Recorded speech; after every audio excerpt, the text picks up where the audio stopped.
Hello guys, তো আমি আজকে আবার চলে এসেছি নতুন একটা রেসিপি নিয়ে। তো টাইটেল থেকে তোমরা বুঝতেই পারছো কি রেসিপি। মোস্ট ওয়ান্টেড আর সব বাঙালিদের ফেভারিট মাটন কষা। তো যেহেতু আমাদের বাড়িতে মাটন কেউ খায় না প্রবলেমের জন্য, একমাত্র আমি খাই, ওই জন্য খুব একটা মাটন আনা হয় না। তো আজকে সুযোগ পেয়েছি দেখে একটুখানি মাটন এনে ওটাকে বানিয়েছি। আর অনেকেই বলেছিল শেয়ার করতে, তো মনে হলো তোমাদের সাথে রেসিপিটা শেয়ার করি। তো ভিডিওটা দেখতে থাকো, আর ভালো লাগলে পুরো ভিডিওটা দেখবে, আর ভালো লাগলে ট্রাই করে দেখবে, একবার চেষ্টা করে দেখবে। আশা করছি তোমাদেরও ভালো লাগবে। চলো দেখা যাক। তো প্রথমে আমি এখানে 400 গ্রাম মাটনের পিসেস নিয়ে নিয়েছি। এটা দেখতেই পাচ্ছ, এটা বুকের দিকটা পাঁজর আর চর্বি মিলিয়ে দিয়েছি। তো ম্যারিনেটের জন্য ফার্স্টে আমি দিয়ে দিচ্ছি অনেকটা পরিমাণ ভিনিগার। তার সাথে আমি একটু চিলি পেস্ট দিয়েছিলাম, দেখাতে ভুলে গেছি তোমাদের। তো ওখানে আমি চিলি পেস্ট দিয়েছিলাম। তার মধ্যে কিন্তু আমি আমুলের টক দইটা দিয়ে দিচ্ছি, প্যাকেটের টক দইটা দিয়ে দিচ্ছি। তোমরা চাইলে এমনি মিষ্টি দোকান থেকে কিনেও দিতে পারো, আমি একটু বেশি করে দিচ্ছি। তারপরে দিয়ে দেবো একটু জিরে গুঁড়ো। জিরে গুঁড়োটা তোমরা স্বাদ মতন দিয়ে দেবে, বা তোমাদের মাটনের কোয়ান্টিটি অনুযায়ী তোমরা দিয়ে দেবে। এরপর দিয়ে দেবো আমি ধনে গুঁড়ো। ধনে গুঁড়ো তোমরা তোমাদের স্বাদ মতন, তোমাদের যেটুকু পরিমাণ দরকার সেইটুকু দিয়ে দেবে। এরপর আমি দিয়ে দেবো শাহি গরম মশলা। মশলাটা দিয়ে ভালো করে ম্যারিনেট করে রাখবো, যাতে পুরো মশলাটা মাটনের মধ্যে ঢুকে যায়, ভালো মতন ফ্লেভার্ড হয়ে যায়। তো তারপর আমি স্বাদ মতো নুন দিয়ে দিচ্ছি। তোমাদের যতটুকু নুন প্রয়োজন ততটুকুই দেবে। তার মধ্যে যতটা হলুদ পরিমাণ তোমাদের দরকার সেটুকু হলুদ দিয়ে দেবে। তোমাদের মাটনের পিস অনুযায়ী তোমরা হলুদ দিয়ে দেবে। আমি এখানে 1 টিস্পুন মতন হলুদ দিয়েছি।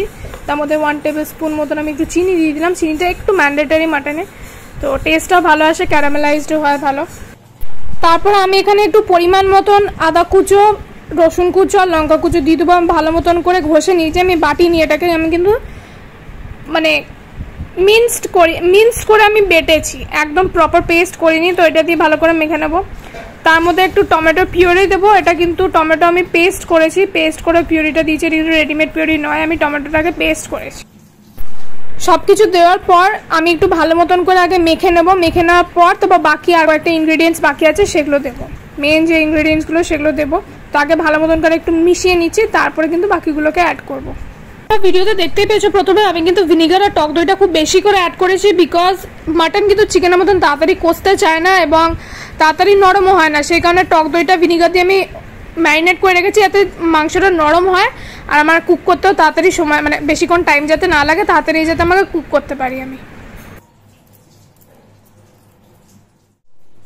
এর মধ্যে দুটো মিডিয়াম সাইজের পেঁয়াজ আমি কিন্তু পেস্ট করে দিয়ে দিয়েছি। পেস্ট কিন্তু আমি পুরো একদম প্রপার পেস্ট করিনি, আমি কিন্তু এটা দিয়ে গ্রেট করেছি। তো যেরকম হয় আর কি, এটাও ভালো মতন আগে মিক্স করে নেবো। চিকেনের ম্যারিনেশনে যেটা সবচেয়ে ইম্পর্টেন্ট পার্ট সেটা হলো সর্ষের তেল। আমি কিন্তু ভালো মতন করে সরিয়ে দেবো, ভালো করে ম্যারিনেট করে নেবো। তারপর লাস্টলি একটু এভারেস্টের মিট মশলা দিয়ে দেবো, একদম লাস্ট অ্যান্ড ফাইনাল প্রসিডিওর এটা। ভালো মতন করে ম্যারিনেট করে এবার কিন্তু মাংসটাকে বানানোর টাইমে। তো এবার মাটনটা বানানোর জন্য প্রথমে কড়াইতে সর্ষের তেল দিয়ে দেবো। সর্ষের তেলের মধ্যে আমি অল্প একটুখানি ঘি দিয়ে দিচ্ছি। এর মধ্যে জিরে ফোড়ন দিয়ে ভালো করে আগে ভেজে নেবো। ভেজে দেওয়ার পর কিন্তু পেঁয়াজ দিয়ে দেবো। দুটো আমি মিডিয়াম সাইজের পেঁয়াজ দিচ্ছি। পেঁয়াজ দুটোকে কুচি কুচি করে কেটে আমি ওগুলোকে ভেজে নেবো আগে। সাথে একটু গোটা গরম মশলারও আমি এখানে দিয়ে দিয়েছি ভাজতে। এখানে জিরে ফোড়ন আছে, তেজপাতা আর গোটা গরম মশলা আছে। এবার আমি পেঁয়াজগুলো দিয়ে দিলাম। পেঁয়াজগুলোতে ভালো করে নুন দিয়ে ভাজতে হবে, কারণ নুন দিলে জল ছাড়া, জলে গিয়ে পেঁয়াজগুলো নরম হবে তাতে। আর এর মধ্যে আমি অল্প পরিমাণে একটু চিনি দেবো। চিনি দেবো এই কারণে যাতে পেঁয়াজগুলো ক্যারামেলাইজড হয়। মাটনে পেঁয়াজটা ক্যারামেলাইজড হলে কিন্তু টেস্টটা খুব ভালো আসে, সেই কারণে আমি দুটো দিয়ে ভালো করে সব কিছু ফ্রাই করে নেবো। এবার আমি ফ্রাই করা পেঁয়াজটার মধ্যে কিন্তু ম্যারিনেটেড মাটনটা আমি দিয়ে দেবো, যেটা আমি ম্যারিনেট করে রেখেছিলাম। আমি দুপুরবেলা ম্যারিনেট করে রেখেছিলাম, সারা দুপুর ছিল, আমি এটা রাত্রিবেলা কুক করেছি। তো এই কারণে আমার টাইম বেশিক্ষণ লাগেনি। তো তোমরা চাইলে সেটা ওভারনাইটও রাখতে পারো ম্যারিনেট করে, সেটা তোমাদের চয়েস, কিংবা ডিরেক্ট ম্যারিনেট করে বানিয়ে ফেলতে পারো যদি টাইম কম থাকে, তোমাদের ব্যাপার।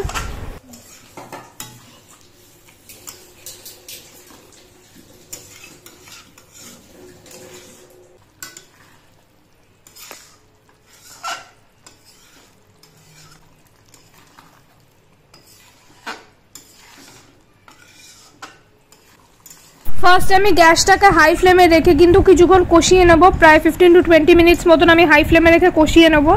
তো মায়ের সাথে কিন্তু নাড়িয়ে চাড়িয়ে নিতে হবে, নাহলে নিচে কিন্তু পোড়া লেগে যাবে। পোড়া লেগে গেলে কিন্তু টেস্ট একদম তেতো হয়ে যাবে। তো অ্যাভয়েড করবে যাতে নিচে পোড়াটা না লেগে যায়। তো মায়ের সাথে 1 মিনিট অন্তর অন্তর নাড়িয়ে নিতে হবে।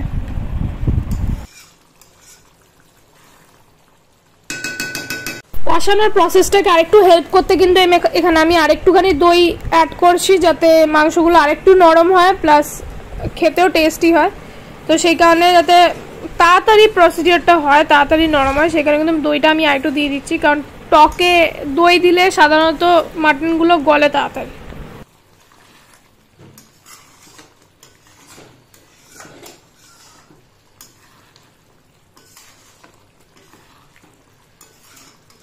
তো আমার এখানে ম্যারিনেশনে দই থেকে অনেকটা জল ছেড়েছে, থেকে খুব একটা জলের প্রয়োজন আমার পড়েনি, ওইটাতেই আমার পুরো গ্রেভিটা ক্রিয়েট হচ্ছে।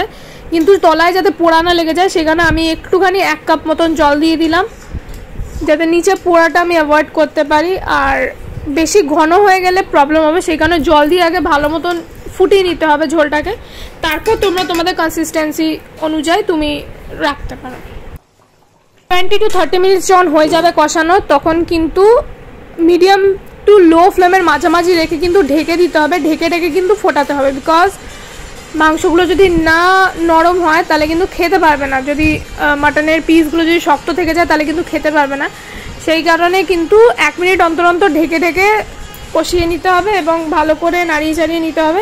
তোমরা চাইলে এই সেম প্রসিডিওরটা প্রেশার কুকারেও করতে পারো, 3 থেকে 4টে সিটি দিতে পারো। তোমাদের টেক্সচারের ওপর ডিপেন্ড করছে কতটা নরম হচ্ছে, কতটা শক্ত থাকছে, সেই ওয়াইজ তোমরা দিয়ে দিতে পারো। কিন্তু আমি এখানে প্রেশার কুকার ইউজ করিনি, কারণ আমার কড়াইতে প্রপারলি হয়ে গেছিলো, কারণ আমি প্রপার প্রসিডিওর ফলো করেছি। তো সেই কারণে 30 মিনিট 20 to 30 মিনিটস যখন হয়ে যাবে, তখন তারপর থেকে 1 মিনিট অন্তর অন্তর ঢেকে ঢেকে কিন্তু ফোটাতে হবে, মিডিয়াম টু লো ফ্লেমের মাঝামাঝি রেখে। তো আমি একদম প্রসেসের লাস্টের দিকে চলে এসেছি। এদিকে কিন্তু আমি একদম লাস্ট যে ফোটানোটা সেটা ফোটাচ্ছিলাম। তো এখানে দেখতেই পাচ্ছ তেল ছেড়ে দিয়েছে মানে কিন্তু মাটনটা প্রপারলি কুক হয়ে গেছে, আমার অলরেডি কুক হয়ে গেছে। তো এখানে আমি আরেকটু ভালো মতো নাড়িয়ে চাড়িয়ে নেবো। আমার অল্প একটু নুন কম লেগেছিলো, সেখানে আমি আরেকটুখানি লাস্টলি একটু নুন অ্যাড করে ভালো করে নাড়িয়ে চাড়িয়ে নিয়ে ভালো করে মিক্স করে দেন আমি নামিয়ে দেবো। কিন্তু আমার ফাইনাল রান্নাটা কিন্তু শেষ, আমি এরপরে আর কিছু এগোবো না, আমার এখানেই রান্নাটা শেষ, কমপ্লিট। পুরো আমার যেটুকু গ্রেভি দরকার সেটুকু গ্রেভি রেখেছি, আমার যেটুকু টেস্ট যেরম দরকার সেরমই রেখেছি, কনসিস্টেন্সি সেরমই রেখেছি। তোমরা তোমাদের মতন তোমাদের ইচ্ছা অনুযায়ী তোমরা যেরকম খুশি বানাতে চাও সেরমভাবে বানাবে। লাস্টলি গন্ধের জন্য এবং টেস্টের জন্য আমি কিন্তু 1 চামচ মতন ঘি এখানে অ্যাড করে দিচ্ছি।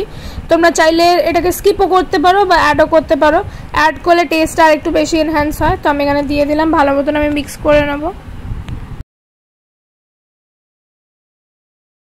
যেইটুকু নুন আমার দরকার ছিল সেটুকু নুন কিন্তু আমি এখানে ছড়িয়ে দিলাম ভালো মতন ওভারঅলটায়, দিয়ে ভালো মতন আমি মিক্স করে নেবো। মিক্স করার পর কিন্তু আমি নামিয়ে নেবো, আর বেশিক্ষণ রাখবো না, কারণ যতক্ষণ বেশি ফুটবে নুনটা কিন্তু তত বেশি গাঢ় হবে, নুন পোড়া হয়ে যেতে পারে। তো সেখানে দেওয়ার কিছুক্ষণের মধ্যে কিন্তু আমি এখনই নামিয়ে ফেলবো।